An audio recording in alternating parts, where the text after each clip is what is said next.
கூப்பிட்ட நேரமெல்லாம் எங்களுக்கு ஓடி வந்து அபயத்தை காட்டிய சாமி, உனக்கா இந்த கதி நேரிடம் ஆகவா?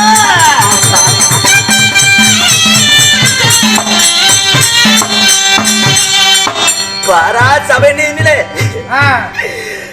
துரியோதன தப்பை துச்சோத என்னை நிறுத்தி என்னை சேலை அழுத்து அகமானம் செய்தா. அப்போது 50 பாண்டவரைய பொறுத்த மாதிரி நின்னாங்க.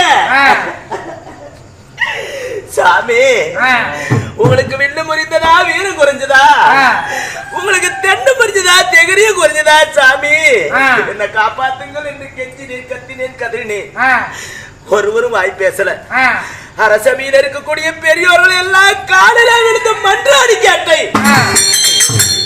என்னுடைய அபயத்தை காக்க முடியல. அண்ணா, கண்ணா, மணிவண்ணா, கார்மேகா என்று உன்னை நினைத்த உடனே எனக்கு மானாத துயில் கொடுத்து என் மானத்தை காத்து ஒருத்தவனுக்கு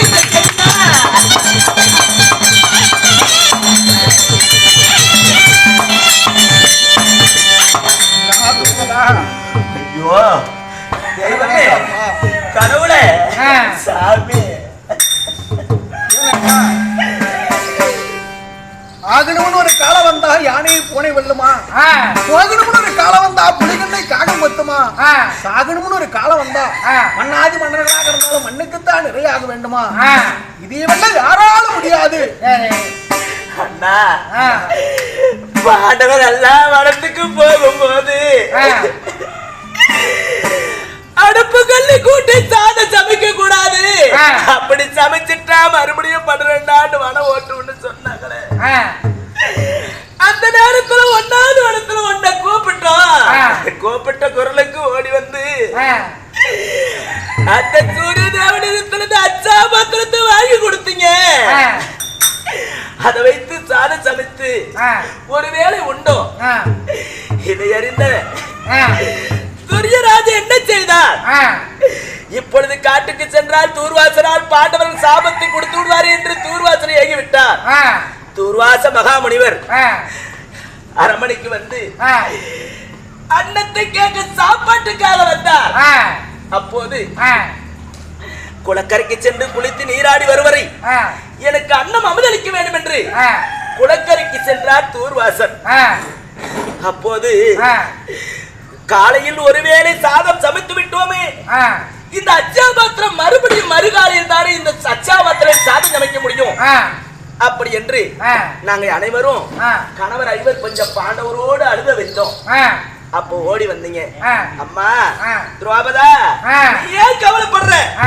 அந்த தூர்வாசனால் உனக்கு சாபம் வராது அப்படி என்று என்னிடத்தில் சொல்லிவிட்டு அந்த தூர்வாசர் குளிக்கு போன இடத்தில அவர்களுக்கு வயிறு நிறையபடி செய்து என்னுடைய சாபத்தை தீர்த்தாயே கண்ணா.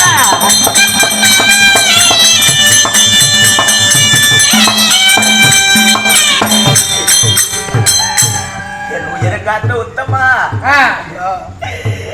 உங்களுக்கா சாமி இந்த கதி நேரிடும் ஆயவா?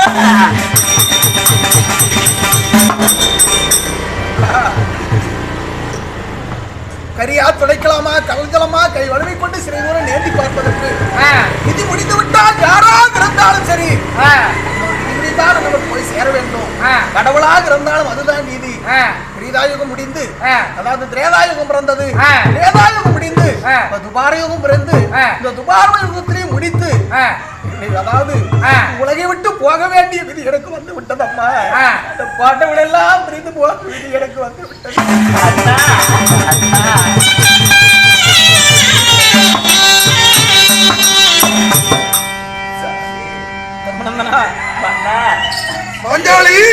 நம்ம உயிரை காத்து உத்தமருக்கு இந்த கேள்வி நேர்ந்து விட்டதே சாமி.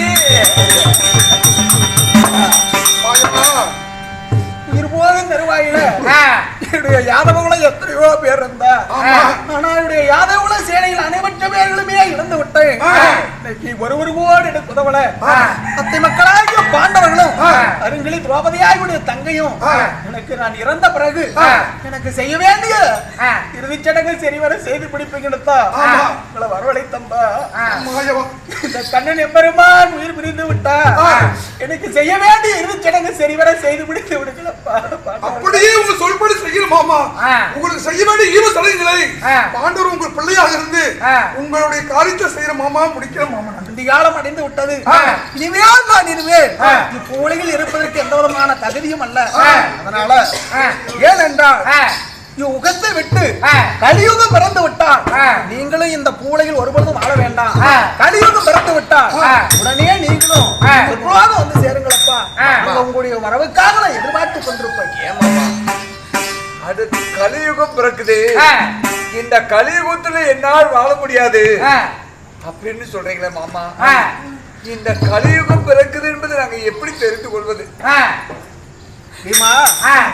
ஏனென்றால் தர்மத்தை குடிகொண்டு வாழக்கூடியவர் உன்னுடைய அன்னை, அறமென்னும் தர்மத்துக்குடையவர் உன்னுடைய அன்னை, தர்மநீதி அழியாதவர். அப்பேற்பட்ட தர்மராஜனுக்கே தெரியும் என்னைக்கு பூலையில் கலியுகம் பிறந்து விட்டது என்று தோன்றுகிறதோ அப்பொழுதே கலியுகம் பிறந்து விட்டது என்று மனதிலே எண்ணி இந்த பூலையில் நீங்கள் இருக்க வேண்டாம். வைகுண்ட பதவி என்னை தேடி வாருங்கள். உங்களுடைய வரவுக்காக நான் எதிர்பார்த்து கொண்டிருப்பேன். முக்கால் பாக தர்மம், கால் பங்கு அவர்மம். கிரீடாயுகத்துல அரைப்பங்கு அதர்மம், அரைப்பங்கு தர்மம். இந்த துபாபரி யுகத்துல முக்கால் பங்கு அதர்மம், கால் பங்கு தர்மம் இருக்குது. அதாவது அந்த கால் பங்கும் என் அண்ணனாகப்பட்ட தர்மராஜனுக்காகத்தான் நிக்குது. அதனால அதாவது கலியுகம் பிறந்து விட்டா அதுவுமே நோவுக்கு மருந்து இருக்காது, தாய்க்கு பிள்ளை இருக்காது. அதனால கலியுகம் பிறந்து விட்டால் நீங்கள் ஒரு பொழுதும் வாழ வேண்டாம். அதனால சொர்க்க பதவி என்னை தேடி வாருங்கள். உங்களுடைய வரவுக்காக நான் எதிர்பார்த்து கொண்டிருப்பேன். உங்களை பிரிந்து போகும் நேரம் வந்து விட்டது. அதனால வேண்டி பிரிந்து போறப்பா உங்களுடைய வரவுக்காக எதிர்பார்த்து கொண்டிருப்பேன். ஐயோ ஐயோ ஐயோ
இந்த உலகத்தையே கட்டி காத்த கடவுள்.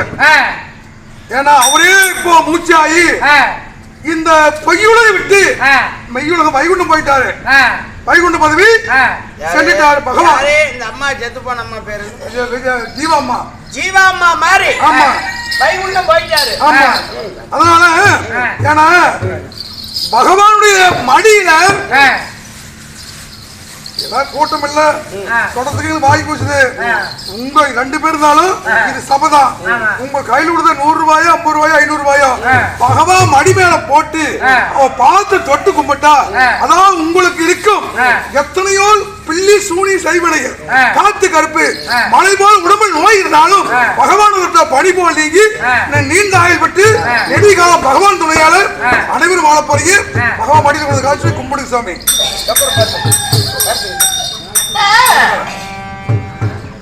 அண்ணவன் பொன்னாலே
மாமனுடைய சரீரத்தை அதாவது தகனம் செய்து விட்டோம். அதனால் அவருக்கு பெத்த பிள்ளை இருந்திருந்தா செய்ய வேண்டிய ஈமச்சடங்குகளை செய்யும். அவருடைய அத்தை பிள்ளை நாம இருக்கிறோம்ல, அதனால அவருக்கு நம்ம செய்ய வேண்டிய ஈமச்சடங்குகளை செஞ்சிடலாம். அப்ப அதாவது பகவான இன்னைக்கு என்ன நாள்? சனிக்கிழமை. சனிக்கிழமை அவருக்கு உகந்த நாள், பகவானுக்கு உகந்த நாள் சனிக்கிழமை. இன்னைக்கு மூன்றாம் நாள் சனிக்கிழமை. புரட்டாசி மாதம் புரட்டாசி மாதம் 3 அதாவது 3ஆம் கிழமை. இந்த நாள்ல பெருமா கோயில்ல எல்லா கோயிலும் அது இருக்கும். பகவான சந்தன கட்டு குங்கும கட்டை வெட்டி பகவானை தகனம் செய்தார்கள். அப்ப அவர் உடல் முழுது எல்லாமே எரிஞ்சிருது. ஆமா ஆமா. அவருடைய ஆணுறுப்பு மட்டும் தணலுட்டு எரிஞ்சு கொண்டே இருந்தது. அதாவது அணையாமல் அவருடைய உறுப்புனா மனிதனுடைய ஆணுறுப்பு. அப்ப அந்த வழியாக வைகுண்டம் செல்வதற்காக அந்தணர்கள், பிராமணர் சொல்லக்கூடிய அந்தணர்கள் அந்த வழியாக போயிட்டு இருந்தாங்க. சரி. அப்ப அது சொன்னார் ஒரு பிராமணரு, என்னப்பா இது? பகவானுடைய உடல் சந்தனக்கட்டு குங்கும கட்டையில எரிஞ்சிட்டு இருக்குது, எல்லாம் எரிஞ்சு அமைஞ்சு போச்சு. இந்த ஆணுறுப்பு மட்டும் இப்படி தணலுட்டு எரிஞ்சிட்டு இருக்குதே, என்ன காரணமா இருக்கும் அப்படின்னு சொல்லி ஒரு பிராமணர் கேட்டாரு. சரி. அதுல ஒரு பிராமணர் சொன்னாரு, பகவானாகப்பட்ட எம்பெருமான் 8000 கோபீஸ்வரர்கள் அவர் லீல பிரிந்தவர் பகவான். ஆமா. அதனாலதான் அவருடைய ஆணுறுப்பாகப்பட்டது இது தளருட்டு எரிஞ்சு கொண்டே இருக்குது அப்படின்னு சொன்னார். இப்படி எரிந்து கொண்டு இருந்தா இந்த உலகம் தாங்காது. அதனால இது என்ன செய்யணும் அப்படி என்றா, நாளை கலியுகம் பிறந்தா இந்த கலியுகத்துல அவருடைய ஆலயத்தின் முன்பதாக திருக்கோடி கம்பமாக இருக்கட்டும், ஆமா அப்படின்னு சொல்லி பகவானுடைய ஆணுறுப்பு தான் இன்னைக்கு பெருமா கோயில்ல திருக்கோடி கம்பமாக ஏற்றிருக்கிறாங்க. அதனால பகவான் மேல வந்து எண்ணெய் ஊத்தி திரி வச்சு திருக்கோடி பருத்துறாங்க.